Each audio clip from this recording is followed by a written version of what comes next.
Hello and welcome to the video. This is hair number 10. Now this hair number 10 is from a website called makehuman.org. It's a software for making mannequins, just in case you're wondering. So it's in clothing section in hair, and it's number 10.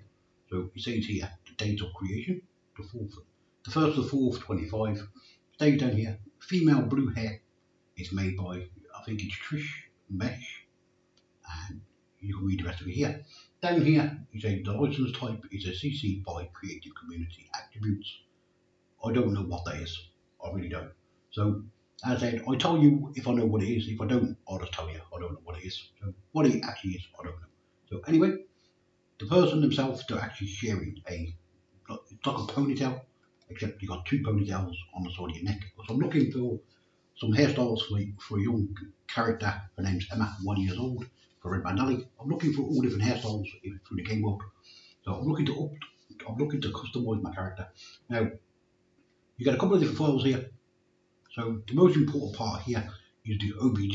The OBJ is the mesh. I'm going to show you how to load it, how to get it in and out of Blender. I'll show you how to do it. And you'll want the texture. Now, to get the OBJ, you right click on it. Right click and you go save the image. Okay, you go save it as. Okay. Now once you've saved that, go down to the photograph, click the photograph. Again, click save image, save it as, save it, download it. I'll show you in the video anyway, in the first part of it. Now if you've got the software itself, you might not want to use the software for any number of reasons, but it's up to you. Anyway, if you are using the software, you can right click on this one. You can save this as, and then save this one and save this one. This one and this one goes inside the software itself, so you can customize, twist, bend and shape the actual object. Or if you don't want to do it inside the software, which is great for that, but if you don't want to do it in there, you can basically just load the OBJ directly into Blender. Let's go to Blender and have a look. We go to Blender. This is the exact same template as in the background look. So it's just so I can actually show that it is the same person, the same hairstyle. So as I said, I'm going to go here, I'm going to import. I've gone to the website, I've gone to this website, makehuman, I've downloaded the hair. Go here, import, it's an OBJ. Go to your downloads, go to the character herself. It's hair number 10, I've already done number 7. So go here, hair number 10, go here, import. The hair comes in, the hair's up there, look. So I said you can move it down if you want to, but you might as well just leave it there, because that's where it is by standard, by default, inside of the software. So as I said, I like to keep everything standard so you understand it. Okay, first things first. We've got the colour for it. If you go here and select the texture, you'll notice it's got no texture on it. I think, where's the texture? And how do you put the texture on it? To put the texture on, make sure it's in object mode. You click this and you add the texture. There's no point doing that yet, and I'll explain why.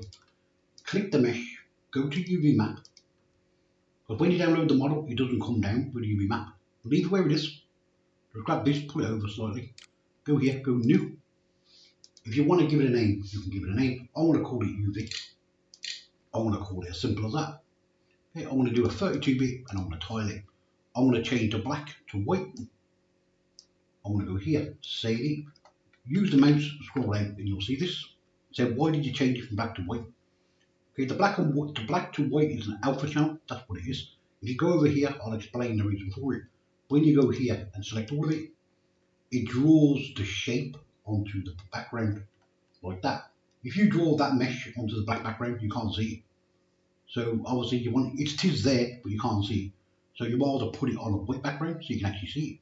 Once you get the UV map, as I said, all you have to do is press the UV map, make a UV map, go here, and select all of it. That's all you have to do. Don't do nothing else to it. Go here, export, say yes, go to where the file is. Obviously my one's in here. Okay, so it's called number 10.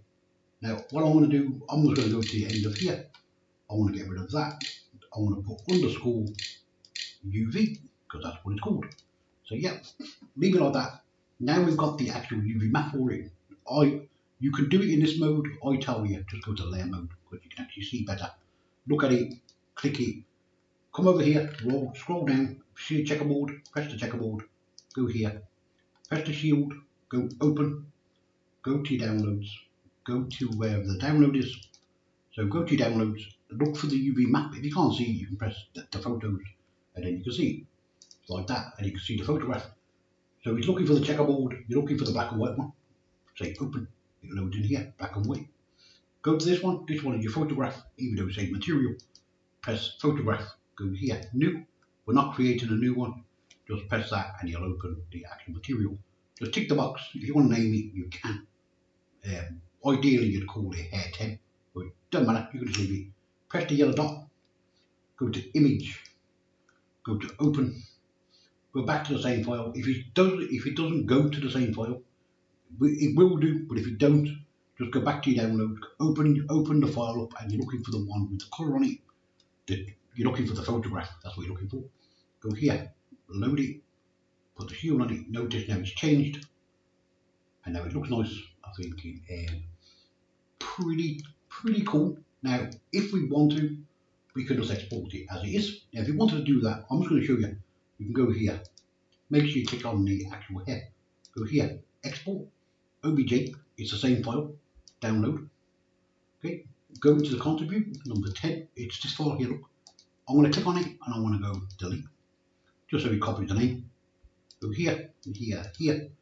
Do this, and you can smooth it if you want to. You don't have to smooth it. Well, I'll show you what the smoothing does right now. Just save it. Now, next time you bring it in, you don't have to do nothing. Just bring it in. Okay. Now, watch the hair. If I right click and go smooth, you see how smooth the hair is. It looks a whole lot nicer when it's smoothing. As I said, now, if you imagine you had a proper hair texture on that, that would look really nice. It really will.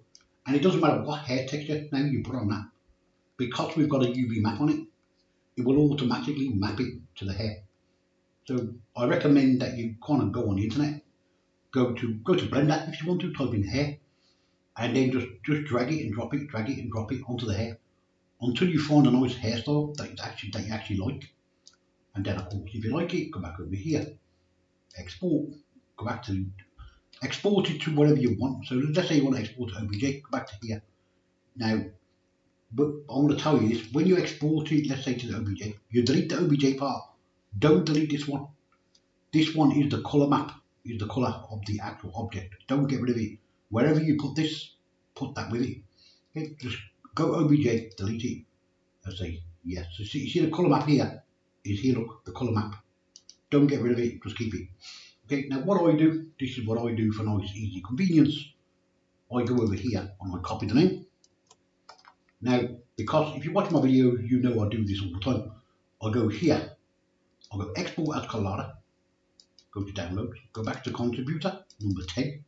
Now, of course, it's not in here as a Colorado. So I'll just save it as a Colorado. And then I'll explain to you in a moment the reason why I do what I do. Okay, export my Colorado. Now I'm going to click on this and I'm going to click on this. I want to get rid of both of these.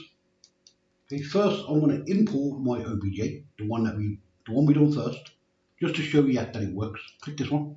I'll import it. So when you import it in future, it's going to look like that. So I'm thinking, yeah, kind of great. But make sure if it's an OBJ, make sure you keep all the textures, all the files together. And if you move it to a different folder, yeah, you're going to have to come back in here and tell Blender where you moved it to. So basically you have to just reload the actual texture itself. So I think, okay, let me load in Colorado. Now, why do I use Colorado and what's the reason for it? If I import Colorado, because Colorado is the same as OBJ, but now Colorado, it doesn't store the images, they're all separate like Colorado, like OBJ. But this is what I do, just so I don't have to move around every single object on my game screen. I'm just going to show you this. Let's go into downloads. I've got a couple of projects in here, as you can see. I'm working on Red Band Alley. But if you go here, click on the object, go here, export it as a glyph folder, go to downloads. I'm just going to put it here, so you can see. I'm going to call it Hair 10. Why did I not share it like this in the first place? I don't actually know. Go here. You see here, Hair 10. Now watch, if I open this one. Look, it's absolutely perfect. And the best part about the glyph folders is I can look at the mesh if I want to look at it. Of course, whoever made that, really, they've done a really great job on that. They just did. But as I said, I want to give the person a thumbs up for it. So as I said, now because it's all stored separately, I want to drag it into here. I want to show you. Okay, now it's in here. It's in the hairs. It's there. So if you watch it, I'll open this one. You see how it's all separate, like this. So I have to share this, and I have to share these two. So if I was sharing on the internet, I've got to share everything separate, which is kind of great if you want to share it separate. But I think if you just share that on its own, I can put that back in there. So as I said, because now it's a glyph folder, if I just share that on its own, all of this is inside that. And the best part about it, if I go here now, watch, I'll delete that. This is all I have to do. If I go import, if I import the folder, so it's in here, it's in number 10. See glyph folder, if I import it, now because it's all packaged, I don't have to go looking for the actual UV map because it's inside it. I don't have to go looking for the texture because it's inside it. And it doesn't matter where I move it around the computer, inside the game, everything is glued together so it knows where everything is, which is great. If you want to completely separate it, all you have to do is go back to here. That's the UV map. Just go here, export, save it. If you want the texture, go back here, which is on texture, and then of course you'll see the texture. The texture is actually there. So as I said, if you go over here, we should be able to see the texture. So if you go into here, open the texture is there. So as I said, all you do is go here and you would export the image, and that would actually save the hair color for you.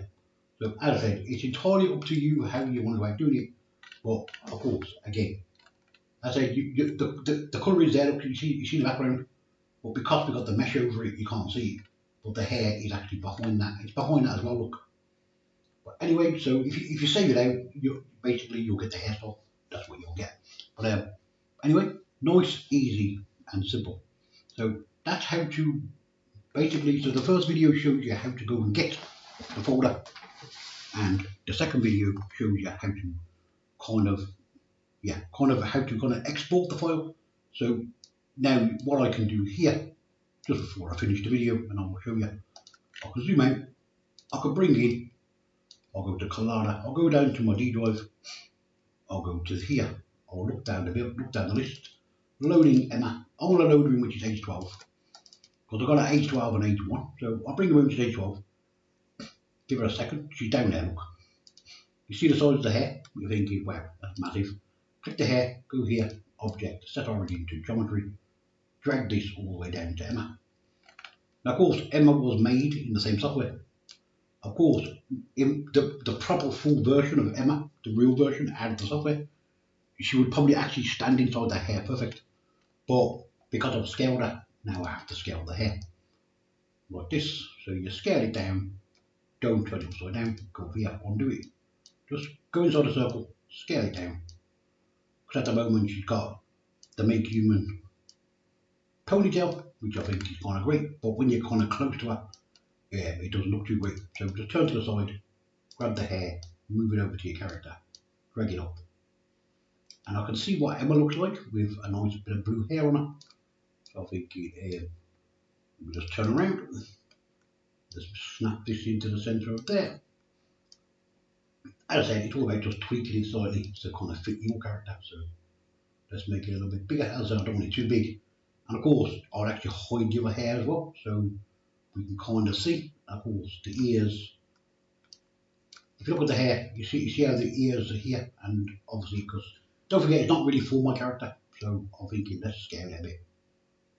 As I said, you can just tweak it around, get it kind of really nice, so it kind of fits your character. Now, you should fit my character because, as I said, she come out of makehuman originally, but what I'm saying is some of the assets are not made by the company. So kind of just measure it around the ear, like that look, so you can kind of get an idea. If I go into Emma, show the ponytail, I want to hide the ponytail itself, which is here. So we're going to hide her ponytail. Okay, her hair's a bit small, so we're going to lift it up a bit. Actually, we'll just go here. I'm just going to scale it a fraction. I don't want to scale it everywhere, I just want to scale it up. And then I want to click here, as I don't want to scale it too much. Anyway, you get the idea. So what I want to do, I want to bring it back a little bit, so it kind of, just so it kind of covers the hair up. Now this is Emma with the ponytails, I think. Now of course, if you like the ponytail situation like that, yeah, of course I'll change the colour of that. We'll go here and go apply transforms. Now of course, as I said, if you want to see how to customise, twist, bend and shape the hairstyles and the clothes, all the clothes, like the website itself, the makehuman website, it's the makehuman website, they've got all different clothes in there, like from the from like the 50s, the 60s, World War One, and things like that. So if you want kind of design your character from that year, of course you can do that. As I said, if she's in a game board now and she's running around, she can have a hair like that, and later on you can take the hair off and you can change the hair back to the ponytail. So of course that's the whole point of changing the hairstyles. So in the game she can kind of run around thinking, oh, I don't remember her having ponytails. Well, she never used to have ponytails, but it's not actually for her when she's 12. It's for her when she's 1 year old.